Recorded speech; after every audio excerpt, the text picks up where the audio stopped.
আজকে না ফুটোর কথা খুব মনে পড়ছিল। ফুটো থাকলে কত আনন্দ হতো, কত মজা করতাম আমরা সবাই মিলে।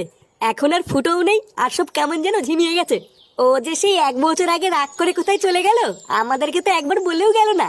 কোথায় আছে কেমন আছে তাও তো জানি না। শোন, যেখানেই থাকুক না কেন মালটা কিন্তু খুব মস্তিতেই আছে, নয়তো এতদিনে না ঠিক বাড়ি চলে আসতো। খারাপ তো আছে ওর বউ ছেলে আর মা বাবা। ওর বাবাটার জন্য তো আমার খুবই খারাপ লাগে। এই বয়সে ওর বাবা সংসার চালানোর জন্য কি কষ্টই না করছে। আচ্ছা পল্টু, আমরা তোর বন্ধু হয়ে ওর মা বাবার পাশে একটু দাঁড়াতে পারি, তাহলে তোর ফ্যামিলিতেও বেশি কষ্ট থাকবে না, আর ওর বাবাকেও এই বয়সে আর কাজ করতে হবে না। হ্যাঁ, কথাটা তুই একদম খারাপ বলিসনি। আর তাছাড়াও হঠাৎ করে ফুটো চলে যাওয়ার পর ওর মা বাবাও মনে হয় খুব শোকে আছে।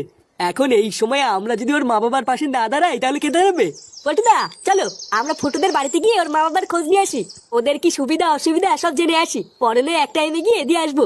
ঠিকই বলেছিস, চ সবাই মিলে গিয়ে দেখে আসি।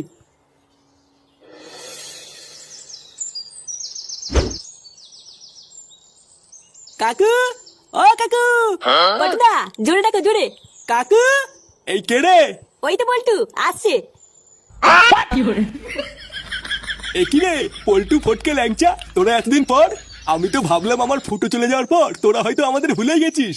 এ কি রে পল্টু, আমরা তো ভাবলাম ফুটো চলে যাওয়ার পর ওরা খুব শোকে আছে, এখন তো দেখছি পুরো গেটআপই চেঞ্জ হয়ে গেছে রে। কি রে, তোরা কি খালি বাইরেই দাঁড়িয়ে থাকবি, ভিতরে আসবি না নাকি? আয় আয় ভিতরে আয়, মাংস রান্না হয়েছে, খেয়ে যা।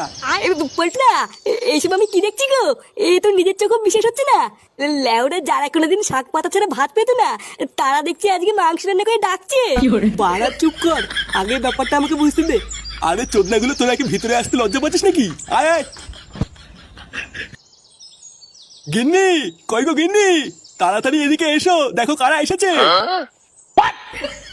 ওমা, আমি এটা কি দেখছি গো, এতদিন পর তোরা এসেছিস।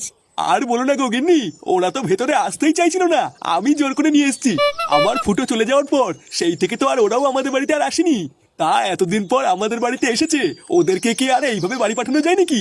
হ্যাঁ গো, তুমি ঠিকই করেছো, আজকের এই খুশির দিনে ওরা না থাকলে কি করে হবে। খুশির দিন মানে? কেন, কিছু হয়েছে নাকি আজকে? আরে হ্যাঁ রে, কিছু হয়েছে মানে আবার কি বলছিস? আজকেই তো আমাদের মেন খুশির দিন। কেন কাকু, কারোর কি পুঙ্গা টুঙ্গা মারা গেছে নাকি? আরে আমাদের ফুটো, সে তো বিদেশে গিয়ে বিশাল বড় চাকরি করছে রে।